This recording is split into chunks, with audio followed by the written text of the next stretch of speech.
कि सांप्रदायिक ताकतें धर्म के नाम पर जिस तरीके से एक कट्टर राजनीति करने की कोशिश की जा रही है, ये इस देश के लिए, अस्मिता के लिए, इस देश के भविष्य के लिए खराब है। मनुस्मृति का खंडन करना चाहिए और इस देश की जो सामाजिक कुरीतियां हैं, क्योंकि जब ये देश आज़ादी का 100वां साल मनाए तो मैं ये सपना देखना चाहता हूँ कि जब हम आज़ादी का 100वां साल मनाएं तो इस देश से मनुवाद और इस देश से कास्ट सिस्टम पूर्ण रूप से जो है वो अबॉलिश हो जाए। तो आप मनुवादियों के सामने घुटना टेकना सिखा रहे हैं दलितों को। बिल्कुल आप घुटना टेकना सिखा रहे हैं। अरे वो गौरव में इतिहास है सम्राट। इसी हिंदू धर्म में दलित रहेगा और अपना हक और अधिकार लेके रहेगा और क्रांति आएगी। कैसे ले लेगा धर्म के? अरे सर, गुड़ खाए गुलगुल्ला से परहेज। 3 ब्राह्मण समाज के कार्यकर्ता है मेरे साथ, एक महिला कार्यकर्ता भी है, क्षत्रिय समाज से हैं, ब्राह्मण समाज से भी, ब्राह्मण समाज से हैं। भारत में एक समरसता अभियान चल रहा है। जाति इस देश की सच्चाई है। जाति कैसे खत्म होगी? जाति के चक्कर में देश बर्बाद हो रहा है। लोग जातियों में बंट गए हैं, धर्मों में बंट गए हैं, संविधान पीछे छोड़ता जा रहा है। सबसे पहला सवाल आप ही से लेते हैं। आप लोग सामाजिक समरसता चला रहे हैं, कैसे समरसता आएगी और इसकी ज़रूरत क्यों पड़ी? देखिए, कोई भी ठहरा हुआ पानी सड़ जाता है और आपने जाति व्यवस्था वाला बताया, तो जाति व्यवस्था वाले मामले में ऐसा नहीं कि दलित नेताओं ने ही आवाज़ उठाई है। स्वामी विवेकानंद में भी आवाज़ उठाई है और उन्होंने बहुत कठोर उस टाइम पे वक्तव्य दिया था कि हिंदुओं का रसोइयों में धर्म घुस गया है, धर्म से उनका कोई लेना देना नहीं है। और सबसे बड़ा एग्जाम्पल इसके खिलाफ आदि शंकराचार्य, जिसका नाम लेके बहुत सारे कास्टिस्ट सो कॉल्ड जो आप भी आरोप लगाते रहते कि कुछ ब्राह्मण जातिवादी लोग हैं, बहुत सारे। नहीं, मैं ब्राह्मण नहीं बोलता हूँ, मैं बोलता हूँ ब्राह्मणवादी, जातिवादी, मनुवादी। मुझे किसी जाति से प्रॉब्लम नहीं है, ना किसी कम्युनिटी से। ब्राह्मण नहीं बोलता हूँ मैं, एकदम क्लियर कीजिए। ब्राह्मणवादी जैसे नक्सलवादी, जैसे आतंकवादी, जैसे उग्रवादी, वैसे ही ब्राह्मणवादी मतलब जो अपराधी हो। मैं आपसे सहमत हो कि आप ही के उसमें बात कह रहा हूँ कि जो ऐसे लोग हैं वो शंकराचार्य जी के नाम पे बहुत सारी चीज़ों को जायज़ ठहराते हैं। और आपको जान के हैरानी होगी, तमिलनाडु में एक मठ है कांची मठ, उनको ब्राह्मणवादी शंकराचार्य जो उस कांची मठ के आचार्य थे, उनको ब्राह्मणवादी अत्याचार झेलना पड़ा क्योंकि उन्होंने दलितों के घर में खाना खाना स्टार्ट कर दिया। कांची मठ से वहाँ के बहुत सारे दलित जुड़े हुए और वो लगातार उनका 90% तो शूद्र और अछूत ही मंदिरों में चढ़ावा चढ़ाते हैं और वही जुड़े हुए हैं। हिंदू धर्म वही ढो रहे हैं। नहीं, मैं तो ये कहना चाहूँगा, कोई भी किसी भी धर्म में अगर वो बिचौलिया आ जाता है, हिंदू धर्म में वो तो इंडियन फिलोसफी है ना, आप उसको सेमेटिक फिलोसफी क्यों बनाते हो? कोई गुरु आ जाता है, कोई पुरोहित आ जाता है भगवान और भक्त के बीच में, वो नहीं आना चाहिए क्योंकि, और कोई रिचुअल भी नहीं आना चाहिए। मतलब रैदास जी कह रहे हैं कि नहीं, मुझे समरसता बताइए, समरसता की जरूरत क्यों पड़ी? इसका मतलब है कि कहीं ना कहीं गड़बड़ी तो है। नहीं, मैं मान रहा हूँ इसको, अगर इसको ये कहना कि गड़बड़ी नहीं है, साफ झूठ बोलना है। ये कहना कि भाई हमारे यहाँ ठहराव नहीं हुआ जिसके कारण हम गुलाम नहीं रहे। हम इतने लंबे साल अगर ये मानते गुलाम रहे हज़ारों साल, वो इसलिए रहे कि हमारे समाज में हम एक दूसरे से 1.5 फुट ऊँचे रहे, 1.5 फुट नीचे रहे, हमने एक दूसरे की हड्डियाँ तोड़ी है। तो जब दुश्मन सामने आया तो हमने मिलकर सामना नहीं किया। तो ये कहना कि कोई कमी नहीं रही है, मुगल, क्योंकि हम धर्मों में बटे हुए थे, जातियों में बटे हुए थे। हाँ, मैं आपकी भाषा में कहना चाहूँगा, बहुत सारे बहुजन समाज को कोई नरफ हो हमें कहानी वाली बात थी। उन्हें मतलब ही नहीं था पॉलिटिक्स से, क्योंकि कह दिया कि कल्पना जी जैसे क्षत्रिय होंगे, चाहे इनके बस की डंडा उठा के लड़ना नहीं है, ठीक है। जो ब्राह्मण होगा वही मंत्री होगा, चाहे उसका IQ 0 है। जो काबिल आदमी हो सकता था उसको जाति में बांट दिया कि ये तो इस जाति का काबिल वाला प्राइम। क्या लग रहा है ये जो सोशल मीडिया आया है और ये जो उथल पुथल मची हुई है, सब अपनी बातें लिख रहे हैं, इससे तनाव बढ़ रहा है या लोग एक दूसरे को समझ रहे हैं? हम लोग की कोशिश है कि लोग समझें। ये रेनेसां के बाद से इवोल्यूशन का दौर है और humanity will be the religion of 21st century. ये हम जितनी जल्दी समझ लेंगे उतना ही क्रूसेड से हम बचेंगे। आने वाले समय में जिस तरीके से आप देख रहे हैं कि सांप्रदायिक ताकतें धर्म के नाम पर जिस तरीके से एक कट्टर राजनीति करने की कोशिश की जा रही है, ये इस देश के लिए, अस्मिता के लिए, इस देश के भविष्य के लिए ख़राब है। क्योंकि अगर आप आग लगाएंगे, एक्सट्रीमिज़म करेंगे, लगातार हर जगह से मांग उठ रही है। कोई कह रहा है इसको हिंदू राष्ट्र बना दो, कोई कह रहा है पंजाब में कि इसे पंजाब को खालिस्तान बना दो। कर्नाटक में कहा जा रहा है कि कर्नाटक में एक अलग वामपंथियों का दल है, वो कह रहा है हमें एक अलग राज्य घोषित कर दो, टूट जाए। बिल्कुल। और आज तमाम वो हथकंडे अपनाए जा रहे हैं और उसमें मैं इस देश की गंदी राजनीति को भी कहीं ना कहीं वो मानता हूँ और बाहरी ताकतों को भी। जिसको इस देश का सेक्युलरिज्म लगातार, क्योंकि भारत से अगर सेक्युलरिज्म आप ख़त्म कर देंगे तो भारत मतलब मिनट भी नहीं लगेगा और ये टूटकर खंडित हो जाएगा। मेरा सवाल ये है कि जो गड़बड़ियाँ हैं, हर दुनिया भर में गड़बड़ियाँ रही हैं, कहीं रंग के आधार पे, कहीं नस्ल के आधार पे। भारत में जाति के नाम पे छूत भेदभाव हुआ, अपने ही धर्म के लोगों को अपने ही धर्म के लोगों ने नीचे दिखाया। उसका सॉल्यूशन क्या है? क्योंकि आज क्या उसका ये सॉल्यूशन नहीं है कि सभी लोगों को बराबर का मौका दिया जाए, मंदिर हो या स्कूल हो या बिजनेस हो।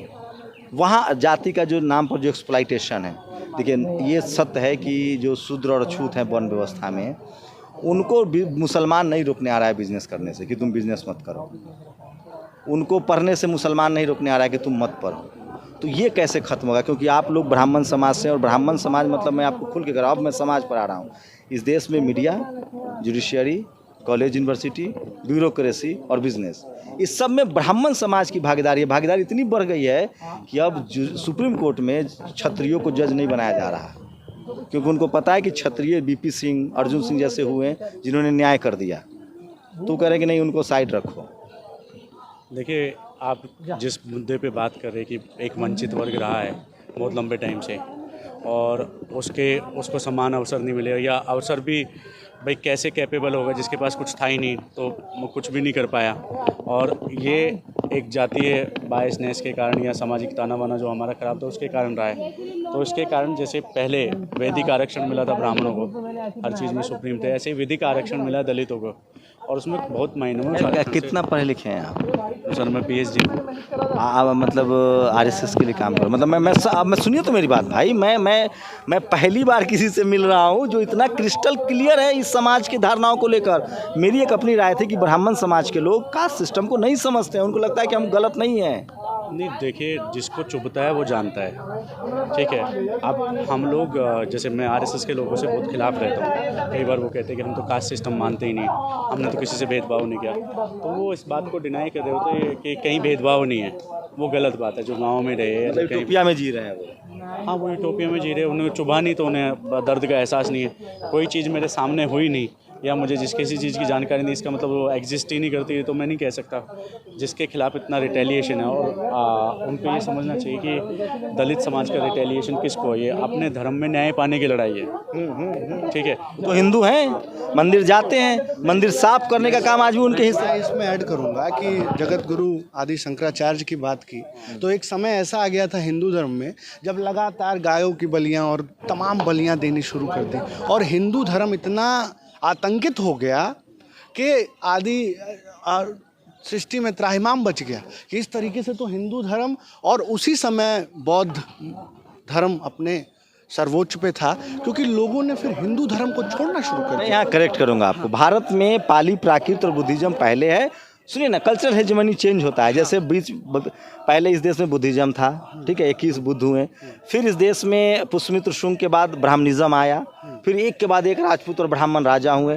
फिर इस देश में मुगल आ गए, मुसलमानों का दौर चला, फिर अंग्रेज आ गए, फिर डेमोक्रेसी आ गई। आज सिस्टम पे मैं बात करना चाह रहा हूँ कि जब अगर आदि शंकराचार्य ये काम कर सकते हैं कि धर्म में जो कुरीतियाँ थी उसको ख़त्म किया, तो मैं इस देश के सभी चारों शंकराचार्यों से इस बात पे मैं वो करूँगा, एम्फेसिस करूँगा कि इन लोगों को भी एक धर्म संसद पारित करना चाहिए। एक शंकराचार्य बन गए ओबीसी भाई। उसमें मनुस्मृति का खंडन करना चाहिए, और इस देश की जो सामाजिक कुरीतियां हैं, क्योंकि जब ये देश आज़ादी का 100वां साल मनाए तो मैं ये सपना देखना चाहता हूँ कि जब हम आज़ादी का 100वां साल मनाए तो इस देश से मनुवाद और इस देश से कास्ट सिस्टम पूर्ण रूप से जो है वो अबॉलिश हो जाए। देखिए, हम लोग भी एक बहुत बड़ा अभी भेदभाव कर रहे हैं, लैंगिक भेदभाव। इस देश में सबसे ज़्यादा महिलाओं के साथ भेदभाव हुआ है, चाहे वो किसी जाति धर्म की हो। आप लोगों को क्या लगता है मैम कि महिलाओं के परिप्रेक्ष्य में देखें तो सवर्ण समाज में कितने अधिकार मिले हैं महिलाओं को?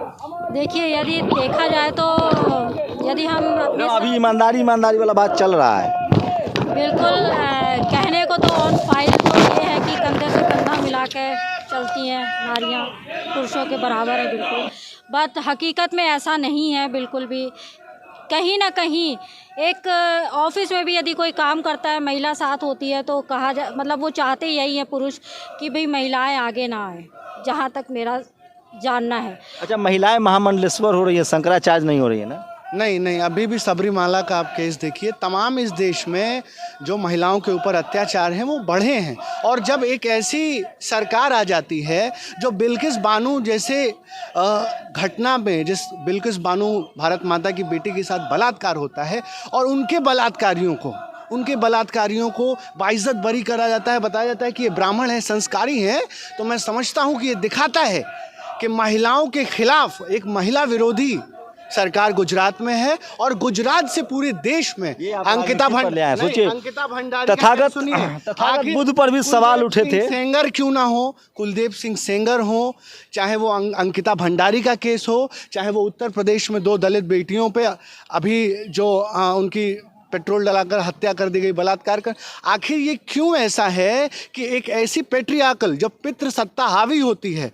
तो महिला, दलित और माइनॉरिटी। सब पेट्रियार्कल कहाँ से आया? पेट्रियार्कल आता कहाँ से? अब पेट्रियार्कल आता है जब हम अपने पितृसत्ता को सबसे उस पे रखते हैं, और जब हमें ये घमंड होता है कि हम लोग सुनिए, ऑर्थोडॉक्स थिंकिंग जब भी आएगी, जब भी पर्दा सिस्टम को मैं एक करेक्ट कर लूँ, सोचिए बुद्धिज्म में भी माइनॉरिटी पे अत्याचार बढ़ा है। बुद्धिज्म में भी महिलाओं का प्रवेश वर्जित था। धम्म में, संघ में महिलाएं नहीं थी, इसके लेकर आंदोलन हुआ और बुद्ध को मानना पड़ा और महिलाओं का प्रवेश हुआ संघ में। और बुद्ध ने उस समय, उसके बाद बुद्ध ने कहा कि कोई महिला तब तक चरित्रहीन नहीं हो सकती है जब तक कोई पुरुष चरित्रहीन ना हो। ये बुद्ध की लाइन थी। उसके बाद संघ में महिलाओं के अधिकार खुले। इस देश में रमाबाई नाम की महिला जो 7 समुंदर पार जाती हैं, जब समुंदर लांघना पाप था, और वो नर्सिंग का कोर्स करके आती हैं। उसके बाद यहाँ के जो कर्मकांडी लोग थे उन्होंने तमाम लेख लिखे उसके खिलाफ फूले साहब ने लेख लिखे। मैं पोस्ट मॉडर्नाइजेशन की बात कर रहा हूँ, मैं रिचुअल्स में नहीं जाऊँगा। क्या लग रहा है जो धार्मिक व्यवस्था है उसमें महिलाओं की भागीदारी कितनी बढ़ रही है? सारे कर्मकांड वो कर रही है, धर्म ढो हो रही है, लेकिन उनको अधिकार नहीं मिल रहा है। मैं अमूमन किसी मंदिर में पुजारी महिला नहीं देख रहा हूँ।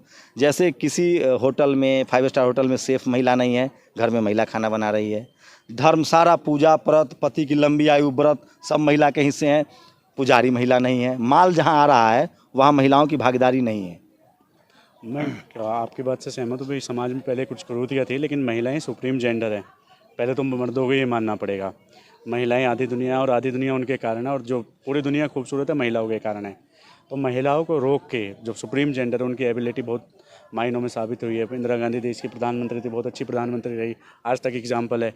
या कहीं भी गोल्डा मेयर। आपको नहीं लगता है उन लोगों के बारे में क्या कहिए? जब हिंदू कोड बिल बन रहा था जिसमें डॉक्टर अम्बेडकर ने कहा कि महिलाओं को पिता और पति की संपत्ति में अधिकार मिलेगा, महिलाओं बिना तलाक दिए दूसरा शादी नहीं कर सकते हैं, इसको लेकर कारपात्री महाराज ने सबसे बड़ा आंदोलन किया, जो कि उस समय के बड़े धर्मगुरु थे। क्या डॉक्टर अम्बेडकर को, मैम से ले तो डॉक्टर आपको पता है इस देश में महिलाओं के लिए पहला स्कूल किसने खोला? नहीं। सावित्रीबाई फुले 1948 में, और फातिमा शेख। और उस पर जो धार्मिक लोग थे वो गोबर फेंकते थे कि महिलाओं को बिगाड़ रहा है। महिलाओं को पति और पिता की संपत्ति में पहला अधिकार दिलाया डॉक्टर अम्बेडकर ने 1900, जब वो कानून मंत्री बने, जब हिंदू कोड बिल आया। क्या ये सब बातें आप लोग को नहीं बताई जाती है अपने? नहीं, बातें बताई जाती है, लेकिन मैंने जैसा कि पहले भी कहा, ये सब चीज़ें फाइलों में ही रहती है। एक्चुअल में इसको प्रोसीजर में लाया नहीं जाता। आपको कैसा महसूस होता है अगर पिता और पति की संपत्ति में महिलाओं का जब अधिकार नहीं था, जब ये देश मनुस्मृति और वर्ण व्यवस्था से चलता था, और अब संविधान लागू है तो पिता की संपत्ति हो या पति की संपत्ति हो, महिला का उसमें आधा का अधिकार है। ऐसा है ना, जैसे माँ बाप के यहाँ बोला जाता है पुत्री को कि भाई तुम्हारा ससुराल घर है, तुम्हारा वहाँ अधिकार है। ससुराल में बोला जाता है कि तुम्हारा क्या काम है यहाँ पे, बेटों का जो कुछ है। तो महिला का अधिकार कहाँ है? एक्चुअल में कहीं भी नहीं है अधिकार। सिर्फ कहने के लिए है कि महिला के बहुत अधिकार है, पर कुछ महिलाएं ऐसी हैं कि जो कानून जानती भी नहीं है, वो अपने अधिकार का उचित। आप लोग नहीं चाहती हैं कि आप लोग धार्मिक स्थल हो या व्यापार हो, बिजनेस हो, सब जगह आपकी बराबर की भागीदारी? बिल्कुल चाहते हैं, बिल्कुल चाहते हैं। कई महिलाएं आगे भी बढ़ रही हैं और पुरातन काल में आगे बढ़ी भी हैं, ऐसा नहीं है कि नहीं बढ़ी हैं। जैसे कि हम अपनी देवी माँ को ही ले लें, शक्ति को। महादेव ने उनको आगे बढ़ाया, और शक्ति आज प्रकृति उन्हीं की बदौलत चल रही है, तो उन्हीं को ही नमस्कार प्रणाम करते हैं कि उनको सबसे आगे बढ़ाया। आप कह रहे थे कि अभी मैं इसमें राजनीति क्यों ला रहा था। जब आप प्रधानमंत्री संसद के पटल पे कहते हैं कि बेटी बचाओ बेटी पढ़ाओ, और बेटियों को सेना में गस्टेड पद नहीं दिया जाता है, रोक दिया गया है कि उनको सेना अध्यक्ष नहीं बनाया जा सकता है। तो आपको ये समझना पड़ेगा कि सरकारों को ये इनिशिएटिव लेना पड़ेगा, और सिर्फ कह देने से कि बेटी बचाओ, बेटी पढ़ाओ, बेटी का उत्थान करो, इससे नहीं होगा। आप तो सरकार हर बात को राजनीति पर ला रहे हैं, ये मोदी जी के विरोधी इस देश में नहीं, आप मैं मोदी जी से बहुत प्यार सोशल करता स्ट्रक्चर हूं। नहीं, अपने प्रधानमंत्री से आपका गलत धारणा है। हम अपने प्रधानमंत्री, मुझे गर्व है और हम बहुत प्यार करते हैं, इसीलिए बार बार उनको बताते हैं, जताते हैं, हड़काते हैं कि भैया आप गलत राह पे जा रहे हो, यहाँ पे जाने के बाद आप सत्ता से उखाड़ दिए जाओगे। आप समरसता अभियान चलाते, कैसे हिंदुओं को कैसे एकजुट कर पाएंगे आप लोग, जिसमें इतनी जातियां हैं, इतना भेदभाव है। आज भी कॉलेज, यूनिवर्सिटी, मीडिया, जुडिशरी में SC ST OBC की भागीदारी नहीं है, वो लोग बहुत दूर हो रहे हैं, कैसे आप लोग एकजुट कर पाएंगे? देखिए, पहली दुनिया में कहीं एक धर्म पे तो आपको मेरी एक बात एक्सेप्ट करनी पड़ेगी कि हिंदू धर्म का नाश जो हुआ है वो इस कारण हुआ है कि सब एक दूसरे से 1.5 फुट ऊंचे, 1.5 फुट नीचे। आपने जो सवर्ण जाति है, सो कॉल्ड या सामंती विचारधारा के लोग हैं, उन्होंने दलितों को आगे नहीं बढ़ने दिया, या उन्होंने अवसरों में कमी की, या उन्होंने अत्याचार किया, वो तो सब सुना होगा आपने। उसमें OBC के लोग भी बहुत सारे इन्वॉल्व है। नहीं, सब एक दूसरे से नीचे वाले पर अत्याचार कर रहे हैं, हम किसी को लेकिन इसमें एक और सोचनीय बात है। जैसे उदित राज जी एक पार्टी चलाते थे, और एक वाल्मीकि समाज के हमारे ओम प्रकाश जी उसके महासचिव थे पार्टी के, और तालकटोरा स्टेडियम में उसका अधिवेशन था। तो उन्होंने कहा कि मैं DDA में काम करता हूँ और मैं दिल्ली देहात से हूँ, वाल्मीकि समाज से हूँ, मेरे 4 लड़के हैं और मुझे नॉन वाल्मीकि लड़का चाहिए, और जो वो दहेज मांगेगा, मैं बहुत संपन्न फैमिली से हूँ, मैं उसको दहेज दूंगा, और मेरे एक बिटिया है, उस बिटिया के लिए नॉन वाल्मीकि लड़का चाहिए, और बेटे के लिए नॉन वाल्मीकि बहू चाहिए। जो है इस अधिवेशन में वो हाथ खड़ा करे। किसी ने हाथ खड़ा नहीं किया, उस व्यक्ति ने दुखी होकर इस्तीफा दे दिया। तो समरसता सभी स्तर पर बहुत जरूरी है। अच्छा, एक बात बताइए, आपने एग्जाम्पल दिया, मैं मान गया, एक दलित भी दलित से भेदभाव कर रहा है, आपका कहने का मतलब ये है? पूरे हिंदू समाज। हाँ, मैं आज एक बात बताइए, नदी ऊपर से नीचे बहती है कि नीचे से ऊपर जाती है? मैं आपसे ये कह रहा हूँ ना। नहीं, मेरे सवाल का जवाब दीजिए ना सर। ये जो भी है, नदी ऊपर से, जिस दिन इस देश का ब्राह्मण समाज जो लीडिंग पोजीशन पर है, चाहे वो मीडिया हो, जुडिशियरी हो, कॉलेज, यूनिवर्सिटी हो, ब्यूरोक्रेसी हो, तय कर लेगा कि हमको इस देश में जातिवाद खत्म कर देना है, समरसता लाना, आपको लगता है कोई रोक लेगा? नहीं, ऐसा नहीं। सुप्रीम कोर्ट में जज आप हैं, TV अखबार में एंकर आप हैं, किताब आप लिखते हैं, कॉलेज यूनिवर्सिटी में वाइस चांसलर आप हैं।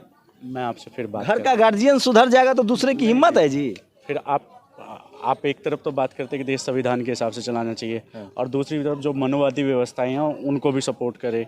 मैं ये कह रहा हूँ कि अभी ये तय करने वाला ब्राह्मण कोई नहीं है, उसे कोई विधिक अधिकार नहीं है ये तय करने का। अगर आप यही उसी दौर में वापस लेना चाहते तो फिर मध्यकाल में चले जाएंगे। नहीं, इस हकीकत को तो मानेंगे ना कि आज जो तमाम इंस्टीट्यूशन हैं इस देश के, जो की सर, आप मान लिए किसी जिला के SP हैं, तो आपकी नैतिक जिम्मेदारी है ना कि उस जिला को ठीक रखें। संविधान आज ये फैक्ट है, ये इसको जाति जनगणना इसीलिए मांगा जा रहा है कि पता तो चले कि किस कम्युनिटी का कितना रिप्रेजेंटेशन है। तो मैं फिर इस बात पर अडिग हूँ, मेरे पास डेटा है, चाहे PMO हो, चाहे सुप्रीम कोर्ट हो, चाहे वाइस चांसलर हो, चाहे टॉप टू 10 मिनिस्टर्स हों, कैबिनेट मिनिस्टर्स हों, ये सब ब्राह्मण समाज के लोग हैं, और उनसे उम्मीद की जाती है कि वो इंसान बने, और वो घर का गार्जियन है जो, वो कम से कम बुराइयों के खिलाफ लड़े। दूसरा, आपकी ये शिकायत भी जायज़ है कि कुछ इंस्टीट्यूशन जैसे दिल्ली यूनिवर्सिटी का भी मामला है कि तमाम देश के तमाम, मैं सारे सेंट्रल यूनिवर्सिटीज, स्टेट यूनिवर्सिटी, मैंने ये महसूस किया है कि यूनिवर्सिटियों में ये मामला मौजूद है जहाँ मौजूद नहीं होना चाहिए। हैरानी की बात है। और अभी आज भी नॉट फाउंड सुटेबल, पहले था कि नॉट अवेलेबल, अब कहते हैं नॉट फाउंड सुटेबल। अरे भाई साहब, कौन करा? एक ईमानदार स्वीकृति कर रहा हूँ कि मैंने अभी, हम लोगों ने भी इस बारे में आवाज़ उठाई है, और दिल्ली यूनिवर्सिटी में हमने पाया। पहले हम लोग आप जैसे लोगों को काउंटर करते थे, कहते थे कि नहीं ऐसा हो ही नहीं सकता, आप गलत कह रहे हैं। लेकिन मैं आपके चैनल पे, मतलब आपके विचार से कई बार सहमत होता हूँ, कई बार असहमत होता हूँ, लेकिन ये सही बात है। इस बार हम लोगों ने भी आवाज़ उठाई है अपने इस स्तर पे कि भाई ये क्या भेदभाव है। आप उन सब लोगों को, आप इतने पढ़े लिखे हो, आप यूनिवर्सिटी में हो, और आप एक कास्टी से अप्रोच के साथ काम कर रहे हो, तो ये बंद होना चाहिए। सर, जाति नहीं जाती है, जो जाति का लाभार्थी है उसको नहीं छोड़ना चाह रहा है, जो जाति का बेचारा। आप बताइए, जाति कौन खत्म करेगा, जो लाभार्थी है या जो पीड़ित है? नहीं, जाति तो खत्म करनी होगी ना, लाभार्थी। जिम्मेदारी किसकी है? नहीं, दोनों की है। पीड़ित कैसे खत्म करेगा? नहीं नहीं, पीड़ित तो आप मेरा पूरी बात सुनिए ना। बिहार में सबने सरनेम लगाना छोड़ दिया क्योंकि जाति चेक एंड बैलेंस हो गया ना। जब कोई चीज़ ज़्यादा बढ़ जाती है, आपके पास भी रिवॉल्वर है, मेरे पास भी रिवॉल्वर है, तो जितना डर मुझे आपसे गोली खाने का उतना आपको भी मुझसे, तो हम दोनों रिवॉल्वर निकाल के झगड़ा ही नहीं करेंगे। तो जाति इस देश का यथार्थ है, जाति खत्म नहीं हो सकती, लेकिन जातीय भेदभाव या जातीय जो एक जाति को दूसरी जाति द्वारा डोमिनेट करना या उसको समान अवसर नहीं देना, ये संविधान के खिलाफ है। ये ख़त्म होना चाहिए और इसमें प्रयास किया जाना चाहिए, और इसके लिए भारत सरकार को प्रयास करना चाहिए, क्योंकि अब सरकार जो है सर, मैं इसको लॉ एंड ऑर्डर का मामला नहीं मानता हूँ, मैं इसको एक सोशल मामला मानता हूँ जो हमको और आपकी जिम्मेदारी है। नहीं, मुझे ऐसा लगता है। मैं आपसे मेरा दूसरा सवाल है, क्या आपको नहीं लगता कि भाई कुछ ऐसे लोग हैं कि सामाजिक समरसता भी आई है, वर्ग सहयोग भी हुआ है, कुछ तो हुआ है? सुनिए ना, सरकारी इंस्टीट्यूशन में कानून संविधान की वजह से बिल्कुल जातिवाद खत्म हो गया है। संविधान में, कॉन्स्टिट्यूशन, पार्लियामेंट में SC ST OBC की भागीदारी ठीक ठाक है। SC ST तो एकदम रिजर्व है, रहेगा ही रहेगा। विधानसभा में रिजर्व है, रहेगा ही रहेगा। मेरा सवाल है, जो लोग बड़े पदों पर हैं, जो लोग अब जातिवाद गांव में नहीं है। मेरे पिताजी को कोई एक थप्पड़ नहीं मार सकते हैं, तो घींच के 2 थप्पड़ रख देंगे। अब जातिवाद महीन हो गया है सर। अब जातिवाद media, judiciary, bureaucracy, college, university और बिजनेस में आ गया है, जो पावर सेंटर्स है जहाँ से देश चलता है। अब सवर्ण समाज के लोग बिल्कुल गांव में जातिवाद नहीं करते हैं। अब गांव में जो जातिवाद कर रहा है वो किसान जातियां हैं, वो OBC कम्युनिटी के लोग हैं। लेकिन जो महीन जातिवाद है, college, university, media, judiciary, power centre, जो लड़ाई हम लोग लड़ रहे हैं कि यहाँ खत्म हो, जब यहाँ खत्म हो जाएगा तो देश बेहतरीन हो जाएगा, उसको लेकर मेरी एक राय बनी हुई है। मुझे तोड़िए उस राय को कि जो जितना पढ़ा लिखा सवर्ण है वो उतना महीन जातिवादी है। नहीं, आप जनरलाइज नहीं कर सकते, लेकिन फिर भी आप कुछ हद तक, जैसे यूनिवर्सिटी वाले मामले में मैंने माना ना कि बड़े हैरानी की बात है कि ऐसा कुछ चल रहा है। हम लोगों ने भी वहाँ विरोध जताया यूनिवर्सिटी में। पहले हम लोग इसको सिरे से खारिज ही करते थे कि ऐसा हो ही नहीं सकता किसी सेक्शन। सर, मैं डेटा दे रहा हूँ आपको। 90% इस जेल में जो कैदी हैं वो SC ST OBC के हैं। 90% जज जो है इस देश में सवर्ण समाज से हैं। इस देश में कॉलेज, यूनिवर्सिटी, प्रोफेसर 90% से ज़्यादा जो पद हैं उस पर सवर्ण समाज के लोग हैं। छात्र 90% SC ST OBC के हैं। उनके साथ भेदभाव होता है। रिटेन में वो 70 ले आते हैं, ओरल में उनको 4 नंबर दिया जाता है। JNU जैसे लेफ्टिस्टों का घर है, JNU में 4 नंबर से ज़्यादा देता ही नहीं SC ST OBC को वाइवा में। जो लेफ्टिस्टों का घर है, जो अपने आप को सो कॉल, इसलिए हम कहते हैं कि जो जितना पढ़ा लिखा सवर्ण है वो उतना महीन जातिवादी, जिसको लेफ्टिस्ट है वो दिन रात मार्क्स लेनिन की बात करते हैं। मीडिया में जो लेफ्टिस्ट है उनसे बड़ा जातिवादी। अरे तो मैं इसीलिए तो कह रहा हूँ कि विचारधारा कोई हो, जाति सबसे अहम है। हाँ, तो ये टूटना चाहिए। कोई BJP में SC ST OBC के लोग हैं, वो गैर सवर्णों के लिए बहुत काम कर रहे हैं, क्योंकि उनको जाति का दर्द पता है। मोदी जी भागीदारी दे रहे हैं, OBC पिछड़ा दलितों का CM बना रहे हैं, कह रहे हैं कि भैया भागीदारी देनी पड़ेगी इनको। मैं किसी पार्टी के समर्थन नहीं हूँ, खिलाफ में हूँ। ये जो जिस कम्युनिटी का आदमी, जैसे अब BSP में जो ब्राह्मण समाज से हैं वो अपने कम्युनिटी का सोचते हैं, तो हम लोग इंसान होकर कब सोचेंगे? जाति से कब ऊपर उठ के सोचना? मैं वाइस चांसलर हूँ, प्रोफेसर हूँ, जज हूँ, तो मुझे तो जाति छोड़नी पड़ेगी ना सर। इसमें आप जैसे लोगों को एक्टिव रहना चाहिए, क्योंकि इसमें बहुत लंबा टाइम लगने वाला है, बहुत जल्दी नहीं होने वाला। क्योंकि आप देखिए ना, बड़ी बड़ी पॉलिटिकल पार्टी में, मैं किसी पार्टी का नाम नहीं लेना चाहता, दलित समाज से केवल वो लोग प्रतिनिधि लिए जाते हैं जो यस-मैन हो। वो नहीं कि जो पार्टी की दल की बात दलितों में करे और दलितों की बात दल में करे। ये बहुत मार्केबल बात है जो हम लोग भी लगातार अपने प्लेटफॉर्म से उठाते हैं कि जानबूझकर SC ST OBC के ऐसे नेताओं को चुना जाता है जो यस-मैन हो। लेकिन ये यस-मैन होने के पीछे उनकी अपनी कमजोरी है। उसमें वो पार्टी क्या करे? वो थोड़ी मना करते हैं कि तुम अपने कम्युनिटी की बात मत उठाओ, तो वो मानसिक रूप से एक गुलामी है। नहीं, इसमें दलित समाज को काम करना चाहिए ना। आपको पॉलिटिकल पार्टियों पे प्रेशर बनाना चाहिए, क्योंकि पॉलिटिकल पार्टी तो जनमत से चलती है। जैसे आपने अध्यादेश, सुप्रीम कोर्ट के फैसले को अध्यादेश लाके बदलवा दिया, तो आप इसको भी कम से कम इसमें भी दबाव बनाइए, सभी पॉलिटिकल पार्टियों पे दबाव बनाइए। लेकिन सवर्ण समाज जो, बताइए, आपके घर में एक भाई है, उसका हमने पैर तोड़ दिया, तो हमारी जिम्मेदारी है ना कि उसको व्हील चेयर दिया जाए। सवर्ण समाज की क्या नैतिक जिम्मेदारी है? मैं नैतिक बात, कानूनी छोड़ दीजिए, एथिकल रिस्पॉन्सिबिलिटी क्या है? देखिए, जो भी मैंने आपको कहा ना कि एक दूसरे से जो 1.5 फुट ऊंचा समाज बनाया था, उसके कारण हमने इतनी लंबी गुलामी झेली। और अभी हमारा दलित समाज भी जब वो क्रिश्चियन बन जाता है, मतलब जब वो मुस्लिम बन जाता है, तो वहाँ पे भी दलित क्रिश्चियन एक मूवमेंट चल रहा है, दलित मुस्लिम ये मूवमेंट चल रहा है। तो दलित समाज हिंदू धर्म से बाहर जाने के बावजूद भी उस जो उनके ऊपर एक टैग लगा दिया है या जो उनके लिए लोग बायस्ड हो गए सोसाइटी, उससे बाहर नहीं निकल पाता। अच्छा, दलित को तो फिर भी छोड़ दीजिए, अनटचेबल थे। ये जो जाट, गुर्जर, पटेल, मराठा है, जो किसान जातियाँ हैं, ताकतवर है, इसी हिंदू धर्म के सबसे बड़े यही चंदा देने वाले लोग हैं, इनके साथ भी वही भेदभाव हो रहा है। नहीं, पुजारी नहीं बन सकते हैं आप। इसमें नहीं, वो अलग बात है, लेकिन आप जज नहीं है आप। सर इसका दूसरा वर्ष है। मैं आपको कह रहा हूँ, हरियाणा में दलितों को जाट मार रहा है या ब्राह्मण मार रहा है। नहीं, दलित छोड़ रहा हूँ मैं, दलित तो सबसे, देखिए, दलित तो सबसे निचले पायदान पर, उसके साथ तो हर कोई अत्याचार कर रहा है। मैं उनके बारे में बात कर रहा हूँ जो हिंदू धर्म को मैं एक समझना चाह रहा हूँ, जो हिंदू धर्म को ढो रहे हैं, जाट, गुर्जर, पटेल, मराठा, कुर्मी, कोयरी, कुशवाहा, किसान जातियाँ हैं ये, इनके साथ इनको कब न्याय मिलेगा? ये भी जज नहीं है, ये भी प्रोफेसर नहीं है, ये भी बिजनेसमैन नहीं है।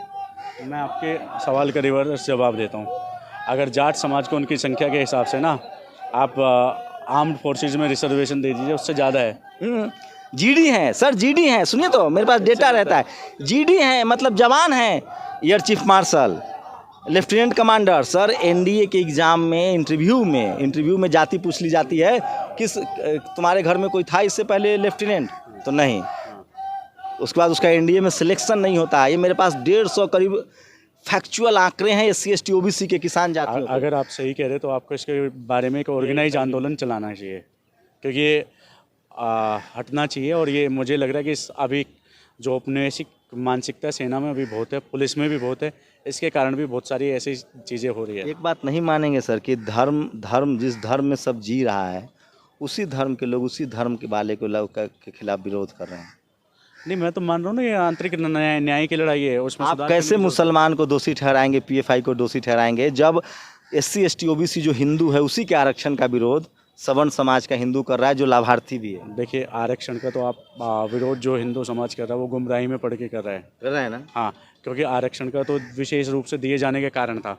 जब हमारे परिवार में एक भाई विक्टिम है, आप ही ने बोला, तो वो विक्टिम था, तो उसको ये नहीं कह सकते आपकी एक टांग तोड़ दी है। परिवार में 2 भाइयों ने मिलकर छोटे भाई की टांग तोड़ दी, तो हम दौड़ लगा रहे तो बराबर वो तो उसको तो व्हील चेयर दे। बात करेंगे हम, जब आप कहते हैं कि हिंदू राष्ट्र की परिकल्पना हम कर रहे हैं कि हम इस देश को हिंदू राष्ट्र बना देंगे, तो आज तो माइनॉरिटीज़ हैं देश में, तो लेकिन जब ये देश मान लेते हैं चलिए कि हिंदू राष्ट्र बन जाता है, तो हिंदू राष्ट्र में किसकी हेजमनी आ जाएगी, किसकी मोनोपोली आ जाएगी? आप आज कह रहे हैं हिंदू धर्म में किसकी हेजमनी है? वही कह रहा हूँ, किसकी है? ब्राह्मणों की है। और आप सहमत हैं? नहीं, मैं इसकी बात से सहमत नहीं हूँ। किसकी हेजमनी है? मैं इसलिए सहमत नहीं हूँ कि अभी ब्राह्मण जो नए इसमें अभी एकोमोडेट हुए हैं, और ब्राह्मण ऐसा नहीं कि सामाजिक समरसता को बढ़ावा नहीं दे रहे। बहुत सारे लोग हैं, बहुत सारे सहयोग के भी उदाहरण हैं। अभी सारे समाज को मिलके काम करना पड़ेगा, क्योंकि मैंने कहा ना, लड़ाई तो घर के अंदर की है। आप क्रिश्चियन बनने के बाद नहीं, आप इनकी बात से मैं सहमत हूँ। जब ये देश यूनियन ऑफ स्टेट्स है और हम कहते हैं कि भारत है, तो इसको कोई स्पेसिफिक नाम दे करके आप उसी मनुवाद के एजेंडे को आप गाए भगाए, आप भूले बिसरे भटके, मैं नहीं जानता हूँ, लेकिन उसी बाबा आदम के ज़माने की ऑर्थोडॉक्स थिंकिंग को आप ढो रहे हैं। आप अगर कहते हैं कि एक हम ऐसा समाज बनाना चाहते हैं जहाँ पर इक्वालिटी हो, जहाँ पर कास्ट सिस्टम ना हो, तो हमें किसी भी धर्म कहाँ बाधा है? क्यों नहीं? कौन सा धर्म कहता है कि भेदभाव है? आज अभी मैं किसी को सुन रहा था तो वो कह रहे थे कि 27 देश जो है वो मुस्लिम देश हैं, उसके बाद से इसलिए हमें भी हिंदू राष्ट्र हो जाना चाहिए, या क्रिश्चियनों के देश हैं। मैं आपसे बताना चाहता हूँ कि जिस देश में हिंदू राष्ट्र, दिक्कत क्या हो जाएगी? क्या दिक्कत इसलिए हो जाएगी, संविधान इंप्लीमेंट हो जाए। नहीं, दिक्कत इसलिए हो जाएगी, और सबसे बड़ी दिक्कत इस देश के दलितों को होगी। आप मानिए इस बात वो बुद्धिस्ट हो जाएंगे। क्यों बुद्धिस्ट हो जाएंगे? आप क्यों नहीं? आप मानते हैं कि दलित हिंदू नहीं है? नहीं, दलित जो हिंदू है उनकी बहुत दुर्दशा है रे भाई। आज जो बुद्धिस्ट हो गए हैं वो बहुत अच्छे स्थिति में। दलित हैं वो हिंदू हैं। आप एक मिनट, ये तो आप मनुवादियों के सामने घुटना टेकना सिखा रहे हैं दलितों को। बिल्कुल, आप घुटना टेकना सिखा रहे हैं। अरे वो गौरव में इतिहास है। सम्राट इसी हिंदू धर्म में दलित रहेगा और अपना हक और अधिकार लेके रहेगा, और क्रांति आएगी। कैसे ले लेगा? धर्म के, अरे सर, गुड़ खाए गुलगुल्ला से परहेज। नहीं कहूँगा। इनसे सहमत हूँ जो इन्होंने बात की है। नहीं, लेकिन एक बताइए, जब मैं आपका धर्म मानूंगा, हिंदू धर्म मानता हूं, अगर मैं, सुनिए, अगर मैं हिंदू धर्म मानूंगा तो गुड़ खाए गुलगुल्ला से परहेज नहीं चलेगा ना, मुझे वर्ण व्यवस्था मानना पड़ेगा, और वर्ण व्यवस्था के हिसाब से मैं अछूत पैदा हुआ हूँ, मैं अछूत हूँ। आप मेरी बात सुनिए, देखिए मेरे नहीं ये अलग बात है। एक मिनट भाई साहब, आपने बोल लिया, अब हमें मौका दे चली आ रही है। नहीं ये देखिए असली बात बोले। मैं बताती हूँ क्या असली बात की बात नहीं है, जो सच्चाई है वो बता रही हूँ। शिव जी कहते हैं ना कि शास्त्र जो है शस्त्र की रक्षा करता है, और शस्त्र जो है राष्ट्र हित की रक्षा करता है, ठीक है ना। तो जो भगवान ने ये चीज़ें बनाई थी वर्ण व्यवस्था की, ब्राह्मण, क्षत्रिय, वैश्य और शूद्र, तो इसमें तो ये तो सभी जानते हैं। होना चाहिए, नहीं ये रहना चाहिए। नहीं, ये शुरू से ही बनी आ रही है, अब रहना चाहिए। ये जो है, मैं इनसे डिसएग्री हूँ, मैं इससे डिसएग्री इसलिए हूँ कि ये जो इस तरह की बात कह रहे हैं, उन्हें कम से कम आदि शंकराचार्य का उदाहरण लेना चाहिए। जब आदि शंकराचार्य को और भगवान शिव का जब डिबेट हुआ, उन्होंने आदि शंकराचार्य ने कहा, जो प्रचलित ब्राह्मणवादी या मनुवादी जिसको आप कहते हो, उस मानसिकता के तहत, हे चंडाल आप हट जाओ, 2 कुत्ते के साथ हो, और मैं गंगा स्नान के लिए जा रहा हूँ, आपकी छाया अगर मेरे पे पड़ी तो मैं अपवित्र हो जाऊँगा। तो उन्होंने कहा कि किसकी बात कर रहे हो तुम, घड़े, सोने के घड़े में शराब है या मिट्टी के घड़े में शराब है तो शराब ही। तुम मेरे इस शरीर को जो पंचभूत से बना है इसकी बात कर रहे हो, या जो अंदर जो आत्मा है उसकी बात कर रहे चलिए, अध्यात्म की बात बहुत, मैं एकदम मोटा मोटी सवाल, हम सब पोस्ट मॉडर्नाइजेशन में जी रहे हैं, आज के दौर में जी रहे हैं, पीछे क्या हुआ नहीं हुआ, सबके बाप दादा गलतियाँ करते हैं। हम लोग एक न्यू जनरेशन के नाते उसको ख़त्म करना चाहते हैं। हम लोग को लगता है इस देश के तमाम जो जिनको धर्म ने शूद्र और अछूत कहा था, जिसको डॉक्टर अंबेडकर के संविधान में SC ST OBC कहा गया है या माइनॉरिटी कहा गया, उनको लगता है कि अगर संविधान इम्प्लीमेंट हो जाए, रिजर्वेशन का प्रावधान जो कि डाइवर्सिटी का प्रावधान है, जो कि रिप्रेजेंटेशन का प्रावधान है, इसको इम्प्लीमेंट कर दिया जाए तो देश बेहतर हो जाएगा। इस सवर्ण समाज के मन में ये बात कब तक जाए, उनको लगता है कि आरक्षण से हमारा नुकसान हो रहा है। हो सकता है हो भी रहा हो, क्योंकि जिनको 100 रोटी मिल रही थी उनको 50 रोटी से समझौता करना पड़ रहा है। लेकिन लॉजिक ये भी है कि जिनको 100 रोटी मिल रही थी उनकी संख्या 10 है, और जिनको 90 रोटी पर जिनका कब्जा था उनकी संख्या 10 है, और जिनका संख्या 90 है उनको बेचारे को 10 रोटी दिया जा रहा है। तो सवर्ण समाज का एक आत्ममंथन चल रहा है कि जो गलतियां हुई हैं, जो गैर बराबरी है, उसको दुरुस्त किया जाए और एक भाईचारा बनाया जाए। नहीं, इसमें आत्ममंथन चल रहा है, और कुछ लोग क्या है, इसमें दिक्कत क्या है कि राजनीतिक प्रेरित जो जातिवादी है, बहुत सारे लोग, उनका रिटेलिएशन है। बहुत सारे लोगों को लगता है कि आरक्षण हुआ तो मेरा हिस्सा खाया गया है, जबकि ऐसा नहीं है। हो सकता है कि वो सो कॉल्ड जो स्वर्ण कास्ट का ऐसे आरोप लगा रहा हो, वो कैपेबल ही ना, उसने कंपटीशन पास ही नहीं तो किया। अपने ही लोगों से पिछड़ते हैं, जो 50% तो सीट ऑलरेडी है।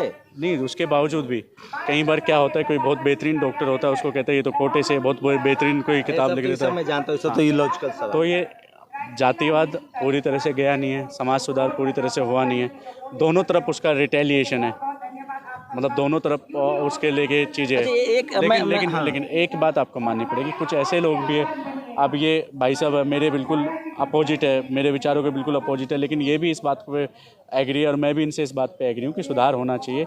ये तो खुद ब्राह्मण समाज। अच्छा, मेरा एक सवाल है, ब्राह्मणों के लिए एक बड़ा धर्म संकट है।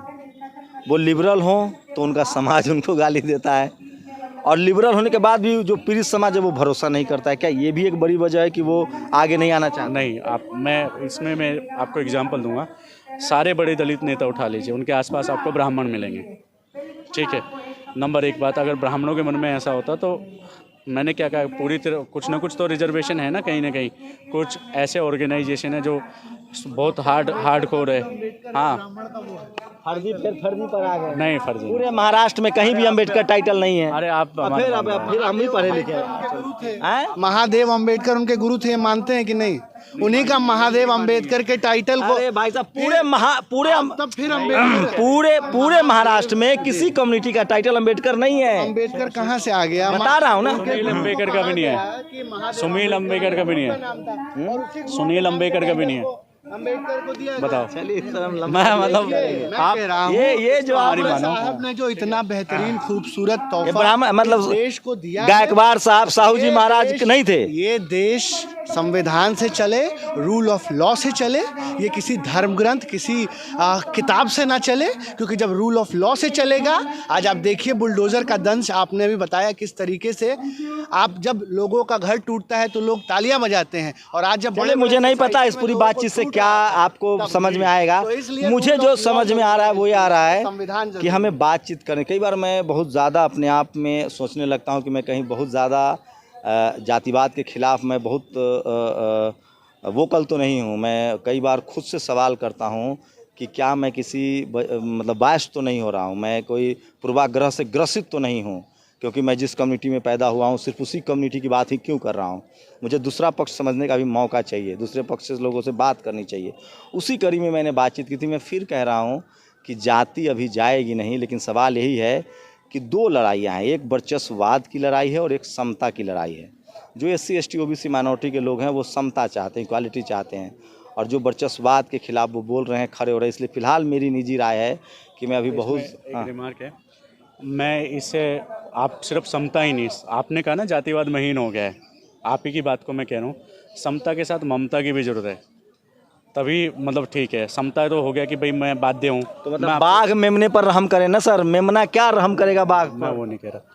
बाघ अगर किसी मजबूरी की वजह, मतलब मैं हेलमेट पहन रहा हूँ क्योंकि चालान हो जाएगा, इसलिए नहीं कि मेरी सिर की सेफ्टी है, तो ये गलत है।